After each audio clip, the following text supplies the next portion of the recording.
الحمد لله رب العالمين والصلاة والسلام على سيد الأنبياء والمرسلين نبينا محمد وعلى آله وأصحابه أجمعين أما بعد أعوذ بالله السميع العليم من الشيطان الرجيم بسم الله الرحمن الرحيم قل هل من شركائكم من يبدأ الخلق ثم يعيده کہہ دیجئے کیا تمہارے شریکوں میں سے کوئی ایسا ہے جو پیدائش کو شروع سے پیدا کرے اور پھر اس کو دوبارہ بھی لٹائے؟ قل اللہ یبدأ الخلق ثم یعیدہ، کہہ دیجئے کہ اللہ ہی ہے جو پیدائش کو شروع سے پیدا کرتا ہے پھر اس کو دوبارہ لٹاتا ہے۔ فَأَنَّا تُؤْفَكُونَ، پس تم کہاں بہکتے جاتے ہو؟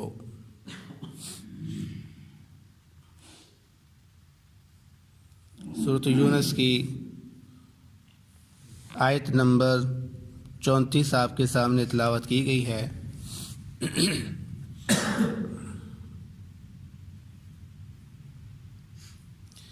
اس آیت مبارکہ میں اللہ رب العزت مشرکین سے مخاطب ہو کر فرما رہے ہیں کہ اے نبی صلی اللہ علیہ وسلم، آپ ان مشرکین سے کہہ دیجئے کہ جن کی تم عبادت کرتے ہو، جن کو تم پوجتے ہو، کیا وہ اس چیز کا حق رکھتے ہیں یا وہ اس چیز کی طاقت رکھتے ہیں کہ وہ کسی چیز کو ابتدا سے پیدا کر سکیں اور پھر اس چیز کو ختم کر کے دوبارہ اس کو بنانے کی طاقت رکھتے ہوں؟ تو یقیناً مشرکین اس میں لاجواب ہو جاتے ہیں، کیونکہ اگر وہ یہ کہیں کہ ہاں رکھتے ہیں تو پھر ان کو پیش کرنا پڑے گا کہ وہ کون سا ایسا بت ہے یا وہ کون سا ایسا انسان ہے کہ جس کی عبادت کی جاتی ہے، اور وہ کسی انسان کو یا کوئی ایسی چیز بنائے جو پہلے کبھی کسی نے بنائی نہ ہو، اور اس کے اندر وہ روح ڈالے اور پھر اس کے بعد اس کو مار دے اور مارنے کے بعد پھر اس کو دوبارہ زندہ کرنے کی طاقت رکھتا ہو۔ تو ایسا تو کوئی شخص نہیں ہے، نہ کوئی ایسی ذات ہے اللہ رب العزت کے علاوہ۔ تو اگر وہ اس چیز کا انکار کرتے ہیں کہ نہیں، ہمارے پاس ایسی شخصیت نہیں ہے یا جس کی ہم عبادت کرتے ہیں وہ یہ کام نہیں کر سکتے، تو یقیناً وہ پھر جھوٹے پڑتے ہیں اپنی عبادت کے اندر۔ اسی لیے مشرکین نے خاموشی اختیار کی یہاں پر اور کوئی جواب نہیں دیا۔ تو پھر اللہ رب العزت فرما رہے ہیں اے نبی صلی اللہ علیہ وسلم، آپ ان کو خود بتا دیجئے کہ وہ اللہ ہی ہے کہ جو کسی چیز کو ابتدا سے پیدا کرتا ہے اور پھر اس کو ختم کر کے دوبارہ بنانے کا حق رکھتا ہے اور طاقت رکھتا ہے۔ تو یہاں پر اللہ رب العزت اپنی توحید کو ہی بیان کر رہے ہیں، اور اس طرح کے سوال کر کے اللہ رب العزت مشرکین کو سمجھانا چاہ رہے ہیں کہ ہوش کرو، تم کہاں جو سے نہ وہ بھٹکے جا رہے ہو۔ یعنی خالق تو وہ ہے، مالک وہ ہے، اللہ وہ ہے جو کسی چیز کو پیدا کر سکتا ہے، تو جو کسی چیز کو پیدا نہیں کر سکتا وہ خالق اور اللہ اور رب کیسے ہو سکتا ہے؟ تو فرمایا اللہ رب العزت نے آگے، قل هل من شرکائکم، ان سے کہہ دیجئے کیا تمہارے شریکوں میں سے کوئی ایسا ہے من یہدی الی الحق، کہ جو حق کی طرف رہنمائی کرنے والا ہو؟ قل اللہ یہدی للحق، آپ کہہ دیجئے کہ اللہ ہی ہے جو حق کی طرف رہنمائی کرنے والا ہے۔ وہی انداز اللہ رب العزت پھر بیان فرما رہے ہیں اور دوسرا سوال کر رہے ہیں کہ کیا جن کی تم عبادت کرتے ہو، جن کو تم پوجتے ہو، کیا وہ کسی کی رہنمائی کر سکتے ہیں؟ یقیناً انہوں نے اس موقع پر بھی خاموشی اختیار کی، کیونکہ وہ جن کی عبادت کرتے ہیں یا تو وہ بت ہے جو کہ پتھر بنے ہوئے ہیں، اور پتھر جب بول نہیں سکتا تو وہ کسی کی رہنمائی کیا کرے گا۔ اسی طرح ہمارے آج کل کے لوگ جس کی عبادت کرتے ہیں وہ مردہ ہوتے ہیں، وہ قبریں ہوتی ہیں، تو مردہ بھی نہیں بول سکتا تو وہ کسی کی رہنمائی کیا کرے گا؟ تو یہ بات ہمیں سمجھنی چاہیے۔ اللہ رب العزت ہمیں سمجھانے کے لیے یہ سوالیہ انداز میں سوال کر رہے ہیں تاکہ ہمارے ذہن اس کو پرکھیں کہ واقعی یار یہ تو واقعی ایک سوال ہے جو کہ ہمارے معبود اس کو حل نہیں کر سکتے۔ تو فرمایا کوئی ہے اس طرح کا جو ہدایت کی طرف رہنمائی کرنے والا ہو، حق کی طرف رہنمائی کرنے والا ہو؟ تو جب انہوں نے خاموشی اختیار کی تو اللہ رب العزت نے ان کو خود ہی جواب دے دیا کہ ایک اللہ ہی ہے جو کسی کو حق کی طرف رہنمائی کرتا ہے۔ اب آپ دیکھیں یہ انسان، اللہ رب العزت نے ساری کائنات کو پیدا کیا، اور پیدا کرنے کے بعد اللہ رب العزت نے تمام مخلوقوں کی رہنمائی کی، صرف انسانوں کی نہیں، جنوں کی نہیں، جتنی بھی مخلوقیں ہیں، جانور، پرندے جتنے بھی ہیں، سب کی رہنمائی فرمائی۔ انسانوں جنوں کے لیے اللہ رب العزت نے کیا کیا؟ رسول بھیجے، کتابیں بھیجی، شریعت کو مقرر کیا تاکہ انسان کی رہنمائی ہوتی رہے۔ آپ دیکھیں کہ انسان جب پیدا ہوتا ہے تو پیدا ہوتے ساتھ ہی اس کو کون ہدایت دیتا ہے، کون اس کی رہنمائی کرتا ہے کہ تم نے اب دودھ اس طرح پینا ہے، یہ منہ کی حرکت اس طرح تم کرو گے تو تمہارے منہ میں دودھ آئے گا ورنہ نہیں آئے گا۔ کون رہنمائی کرتا ہے اس کی؟ اللہ رب العزت کرتا ہے۔ آپ جانوروں کو دیکھ لیں، بطخ ہوتی ہے وہ پانی میں تیرتی ہے، وہ اس کو تیراکی کون سکھاتا ہے؟ اللہ رب العزت سکھاتا ہے۔ یہ پرندہ، چھوٹے چھوٹے پرندے ہیں، ان کو اڑنا کون سکھاتا ہے؟ اللہ رب العزت سکھاتا ہے۔ تو یہ ساری رہنمائی کرنے والا کون ہے؟ اللہ کی ذات ہے جو تمام مخلوق کی وہ رہنمائی کرتی ہے۔ ہر جانور جو بھی پیدا ہوتے ساری ایک حرکت اختیار کرتا ہے، اس حرکت کی طرف رہنمائی کرنے والی ذات اگر ہے تو وہ اللہ ہی ہے جو اس کو رہنمائی کرتی ہے۔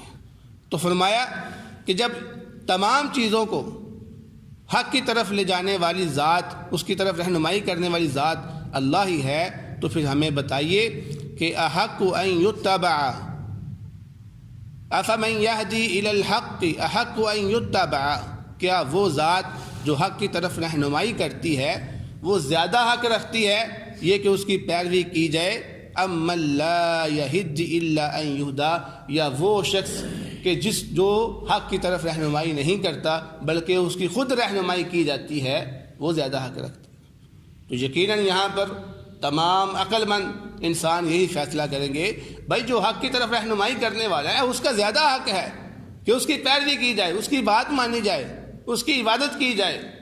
جو کچھ نہیں کر سکتا اس کی کیوں ہم پیروی کریں، اس کی کیوں ہم عبادت کریں؟ وہ تو ہم جیسے ہی ہیں۔ اور عجیب بات یہاں پر محسوس ہوتی ہے کہ دیکھیں کہ انسان جو زندگی میں کچھ نہیں کر سکتا، مرنے کے بعد کس طرح ہم امیدیں لگا کر اس سے بیٹھ جاتے ہیں کہ جب یار وہ کچھ کرنے کی طاقت رکھ سکتا تھا تب نہیں کر سکا، تو اب تو وہ بے جان ہے، اب تو وہ حرکت نہیں کر سکتا، تمہاری مدد کیسے وہ کرے گا؟ تو یہ ساری باتیں سوچنے سے تعلق رکھتی ہے۔ اس لیے اللہ رب العزت انسان کو سوچنے کا یہاں پر کہہ رہا ہے کہ فما لکم، تمہیں کیا ہو گیا ہے، کیف تحکمون، تم کیسے فیصلے کر رہے ہو؟ یعنی تمہیں بات سمجھ نہیں آ رہی کہ کس طرح سے تم ان کی عبادت کر رہے ہو جو کہ عقل سے خالی ہے۔ آگے اللہ رب العزت فرمایا وما يتبع اکثرهم الا ظنا، اور ان میں سے اکثر نہیں پیروی کرتے مگر گمان کی۔ ان الظن لا یغنی من الحق شیئا، بے شک جو گمان ہے وہ حق کے مقابلے میں کچھ بھی فائدہ نہیں دیتا۔ اب لفظ یہاں پر ظن استعمال ہوا ہے، ظن کے 3 معنی عام طور پر استعمال ہوتے ہیں۔ ظن کبھی کبھی یقین کا معنی دیتا ہے، اور یہ معنی جب یقین کا دیتا ہے اس کے پیچھے اس کا قرینہ ہوتا ہے، کوئی دلیل ہوتی ہے۔ جیسا کہ اللہ رب العزت نے فرمایا کہ الذین یظنون انہم ملاقو ربہم، وہ لوگ جو اللہ رب العزت کی ملاقات پر یقین کرتے ہیں۔ یعنی صحابہ کرام کا عقیدہ بیان کیا جا رہا ہے، مومنوں کا عقیدہ بیان کیا جا رہا ہے کہ ان کو یقین ہوتا ہے کہ ہم اپنے رب سے ملنا ہی ملنا ہے، یعنی قیامت برپا ہوگی، ہم اپنے رب سے ملاقات کریں گے۔ تو یہاں پر ظن یقین کا معنی دے رہا ہے، اور بسا اوقات یہ ظن لفظ جو ہے وہ غالب گمان کا معنی دیتا ہے، جو کہ اس کو ہم کہہ دیتے ہیں کہ صحیح گمان کرنا۔ اور یہ جو ہے اس کے پیچھے کوئی نہ کوئی قرینہ ہوتا ہے جب اس کا کوئی معنی غالب گمان کر لیا جاتا ہے۔ ہماری دنیا کے اندر جتنے بھی معاملات چل رہے ہیں وہ تقریباً غالب گمان کے تحت چلتے ہیں۔ یہ ہمارے موبائلوں میں جتنے بھی رسائل آتے ہیں، میسیجز آتے ہیں، ہم اس کو قبول کرتے ہیں غالب گمان رکھتے ہوئے۔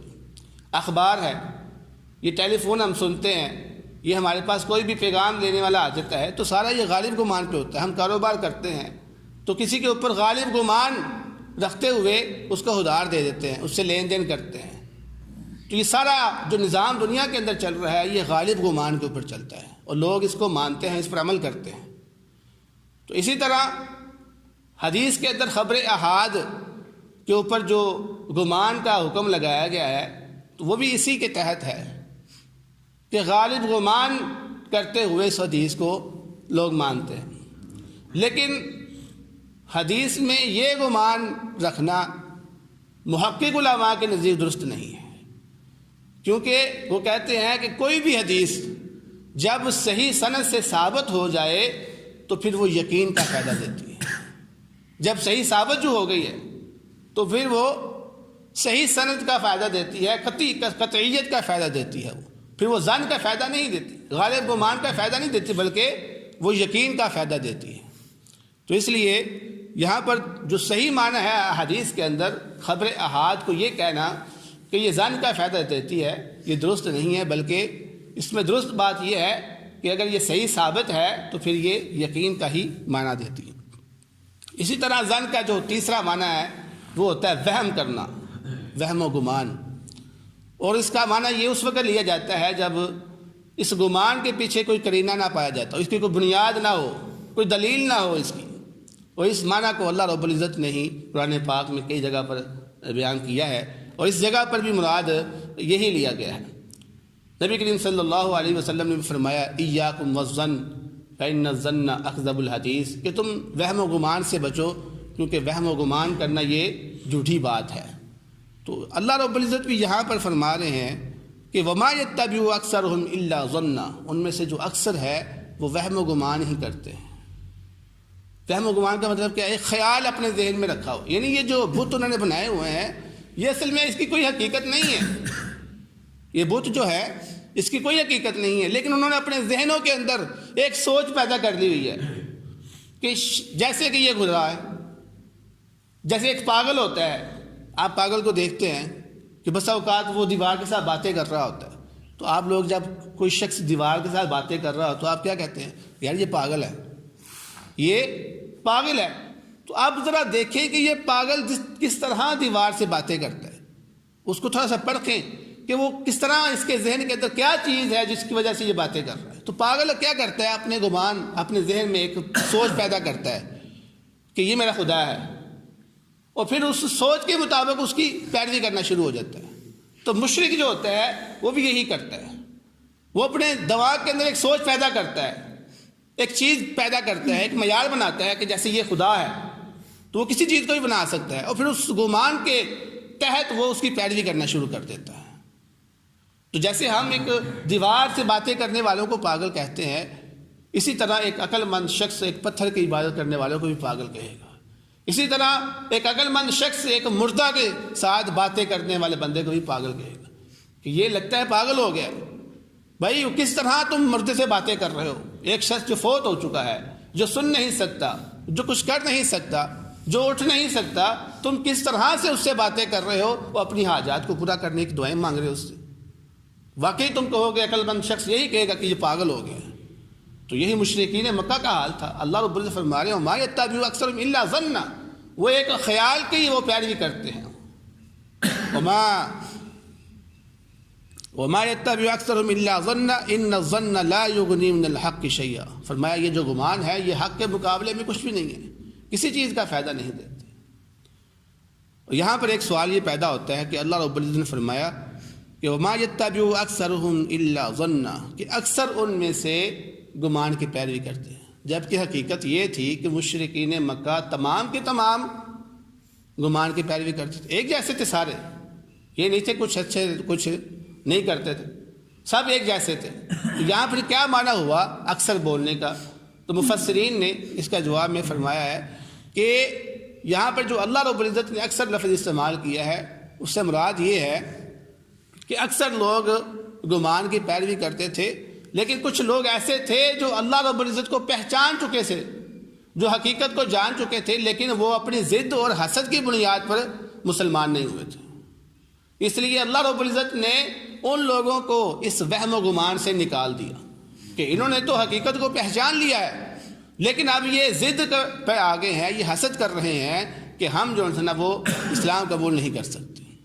اس لیے اللہ رب العزت نے یہاں پر اکثر کا لفظ استعمال کیا ہے اور فرمایا ان اللہ علیم بما یفعلون، بے شک اللہ رب العزت جاننے والا ہے ہر اس چیز کو جو وہ عمل کرتے ہیں، ان کے تمام عمل اللہ رب العزت جاننے والا ہے۔